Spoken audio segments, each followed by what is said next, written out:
বারাবণী বিধানসভার অন্তর্গত ৫ গেছিয়া এলাকায় বিগত দুদিন আগে ১০ বছরের এক আদিবাসী কিশোরীর সাথে যৌন নিপীড়নের ঘটনা ঘটে, যার পরে ওই কিশোরীর পরিবারের লোকজন দোষীদের চিহ্নিত করে পুলিশের কাছে অভিযোগ দায়ের করে।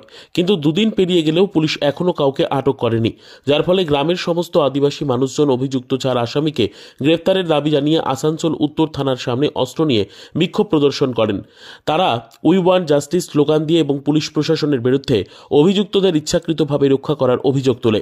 আন্দোলনরত মহিলারা জানান, এক আদিবাসী তরুণীকে ৪ যুবক যৌন নির্যাতন করেছে, কিন্তু এখনো পর্যন্ত মাত্র ২ অভিযুক্তকে গ্রেপ্তার করা হয়েছে। বাকি দুজন এখনো পুলিশের ধরাছোঁয়ার বাইরে।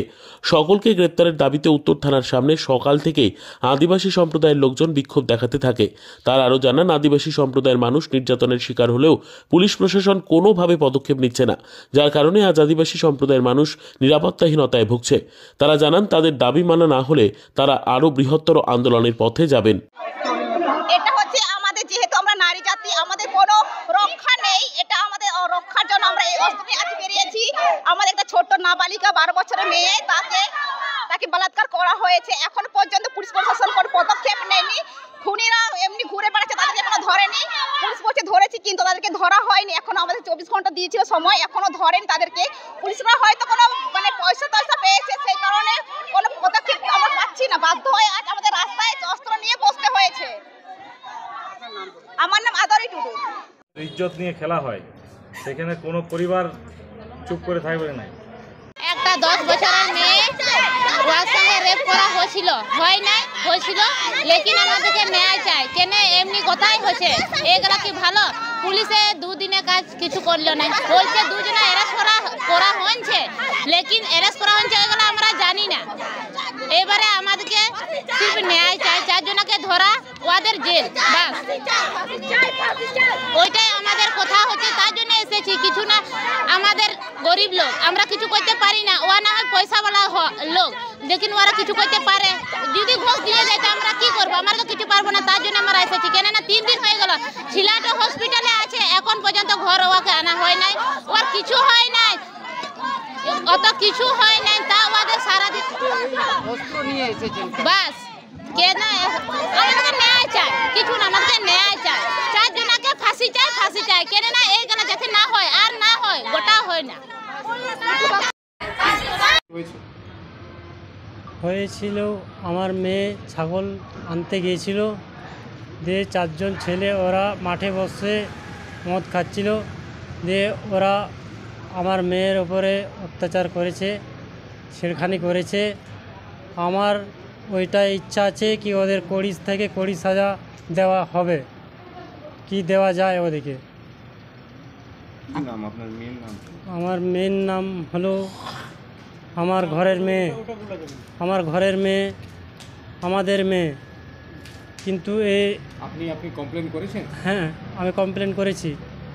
প্রশাসনের পক্ষ থেকে কি পদক্ষেপ নেওয়া হয়েছে এখন পর্যন্ত? এখন থেকে প্রশাসনের পদক্ষেপ আমি কিছু বলতে পারছি না, কিন্তু আমার এতটাই উদাহরণ আছে, ওই 4 জনের দ্রোহীকে মানে যেমন শাস্তি পাক, বাস এতটাই আমার কথার বললাম। কোথায় হয়েছে এই কাণ্ডটা? এটা আমাদের কন্যাপুর। জায়গার নাম কি? জায়গার নাম পাঁচগেছিয়া কদমদাওড়া। এখানে হয়েছে জেলা আমাদের কন্যাপুর, মানে জেলায় আছে, কন্যাপুর জেলা। যে ওই জায়গাটার সামনে এই দুর্ঘটনাটা হয়েছে। আপনার নাম, আপনার পরিচয় একটু বলুন। আমার নাম সোম হেমব্রম, আমি পাঁচগেছিয়া গ্রাম আদিবাসী। ঘটনা ঘটেছে 3 দিন আগে, ঠিক আছে? তো এখনো পর্যন্ত 2 জনকে ধরা হয়েছে, এখনো 2 জন বাকি আছে। 3 দিন পেরিয়ে গেল, এখনো ওনারা বলেছিলেন যে 24 ঘন্টার মধ্যে আমরা অপরাধীকে ধরে নেব, কিন্তু এখনও অধরা। এই জন্য আমরা এখন যতক্ষণ না 24 ঘন্টার মধ্যে ওদেরকে যতক্ষণ না ধরা হয় ততক্ষণ আমরা এখান থেকে যাচ্ছি। এই হচ্ছে আমাদের দাবি। যতক্ষণ ধরা পড়ে ততক্ষণ আমরা এখানে। আমার নাম জিতেন মারান্ডি, গ্রাম হচ্ছে ছোট। দেখুন, এটা কালকের ঘটনা, বারাবণী বিধানসভার অন্তর্গত পাঁচগেছিয়া গ্রাম পঞ্চায়েতের। খুবই দুঃখের, বেদনার এবং খুবই নৃশংসতার ঘটনা। এবং যেটা আজকে পশ্চিমবঙ্গের নিত্য নৈমিত্তিক ঘটনায় পরিণত হয়েছে। এইখানে পশ্চিমবঙ্গের আইনের শাসন নেই বলে এই ধরনের অপরাধ সংগঠিত করার যে কোনো মানুষের সেই স্পর্ধাটা চলে আসছে। কারণ মানুষের এই পশ্চিমবঙ্গের আইন ব্যবস্থা এবং পুলিশ প্রশাসনের ওপর যে ভয়, সেই ভয়টা মনের উপর থেকে বেরিয়ে গেছে। এবং তারই ফলস্বরূপ দেখুন, আমাদের এই এলাকার বারাবণী এলাকার আদিবাসী পরিবার সোম বাবুর মেয়ের, তার পরিচয় আমরা দিতে চাই না, কারণ এইসব জিনিস সংবাদ মাধ্যমে আসা উচিত নয়।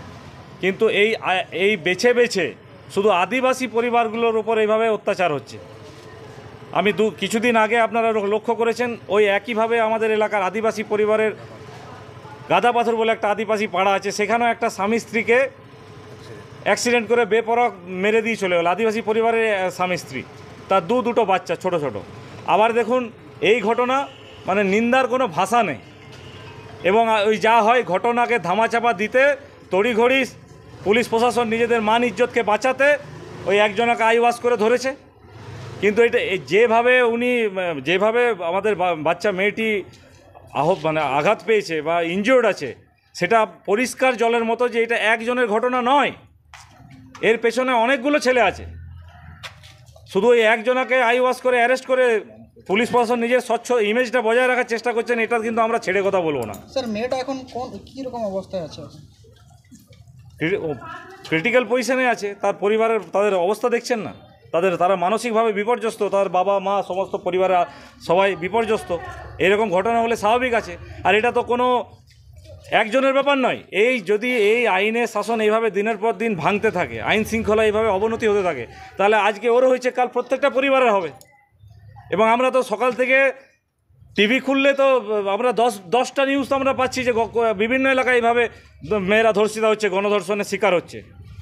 তো যারা বড় বড় কথা বলেন, যারা পশ্চিমবঙ্গের সঙ্গে অন্য রাজ্যে তুলনা করেন, তাদেরকে বলতে চায়, কারণ এই রাজ্যে আমাদের আরজি করার মতো ঘটনা হওয়ার পরও যদি এইখানের প্রশাসন তথা এই মাননীয় মুখ্যমন্ত্রী মমতা ব্যানার্জির চোখ না খোলে, তাহলে কখন আর খুলবে? আগে রাজ্যের আইনের শাসনটা ফিরিয়ে আনুন, তাহলে এই সমস্ত গরিব পরিবার, আদিবাসী পরিবারগুলো বাঁচবে। শুধু ওইভাবে মানুষকে আইওয়াশ করে ওই ভাতা দিয়ে কিনে নেওয়ার পলিসি থেকে বেরিয়ে আসুন।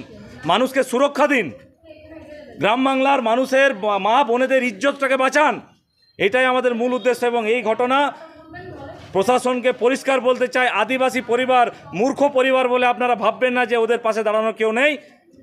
এই জেলার ওই এলাকার বিরোধী দলের প্রতিনিধি হিসাবে আমরা আজ থেকে শুরু করলাম এই লড়াই। কিন্তু যত দিন যাবে তত আরও বৃহত্তরভাবে হবে। এবং যতক্ষণ না এই বাচ্চা মেয়ের বিচার হচ্ছে, আমরা কিন্তু প্রশাসনকে ছেড়ে কথা বলবো না। এটা কিন্তু আমাদের পরিষ্কার ভারতীয় জনতা পার্টির থেকে আপনাদেরকে হুঁশিয়ারি দিচ্ছি।